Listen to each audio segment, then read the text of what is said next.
Corruption இல்லாத தமிழ்நாட்டை யார் கொண்டு வந்தாலுமே நம்ம அதை வரவேற்கிறோம். நம்ம ஒன்றும் டர்ட்டி பாலிடிக்ஸ் பண்ண போகிறது கிடையாது அப்படின்ற மாதிரி ஒருத்தர் பேசியிருக்காரு. பேசினது யார்? அண்ணாமலை ஜி அவர் தான். இப்போது புதுசாக சில நடவடிக்கைகள்லாம் எடுத்துனுங்கிறாங்க.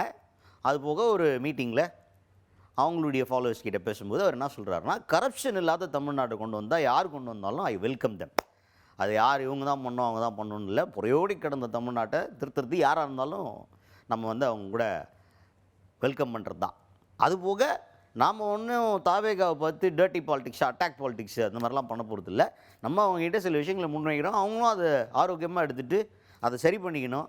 சில விஷயங்கள் நம்ம சொல்கிறோம்னா அதை கரெக்ட் பண்ணிட்டா போதும், வேறு ஒன்றும் கிடையாது. நம்ம ஒன்றும் சண்டை போட போகிறதில்ல அப்படின்ற மாதிரி பயங்கரமாக பேசியிருக்காரு அண்ணாமலை அவர்கள். நான் கரப்ஷனுக்காக personally I paid a price. சண்டை சச்சரவு கேஸ் லோட்டு லூசுக்கு ஏறுறது இறங்குறது இந்த வேலைக்கெல்லாம் தமிழ்நாட்டில் கரப்ஷன் கட்டுக்குள்ள வருது அப்படிங்கிறதுங்க ஒரு நாகரிக குடிமகனாக வெரி வெரி ஹாப்பி. ஃபைனலி ஏதோ ஒரு இடத்துல யாரோ ஆரம்பிச்சிருக்கிறாங்க. அடுத்தது ஒரு பொலிட்டிக்கல் டிசிப்ளின், அதாவது எந்த ஒரு அரசு வந்தாலும் கூட ஒரு வருட காலம். நீங்களே புதுசாக ஒரு கம்பெனிக்கு போறீங்க, you go to a new company, you take up a new role. We got to give you some time to settle in that role. Maybe 6 months, maybe 1 year. You understand, you do your best. அப்ப சுத்தி இருக்கவங்க எல்லாம் என்ன பண்ணணும்னா, how can I make you a better person தான் யோசிக்கணும். இப்ப நீங்க சாஃப்ட்வேர் இன்ஜினியரா அமேசான்ல போய் உட்கார்றாரு, பிளிப்கார்ட்ல இருந்து வர்றாருனாங்க, சுத்தி இருக்கிறவங்க என்ன யோசிக்கணும், how can I equip him to perform better.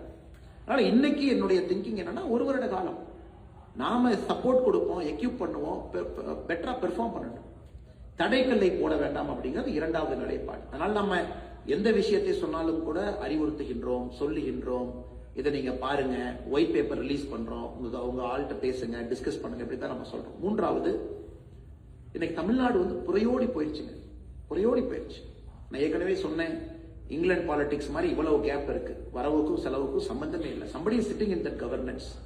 மாத்துறது அவ்வளவு ஈஸி கிடையாது. அதனால இன்னைக்கு very hopeful start. let us wait, let us be patient.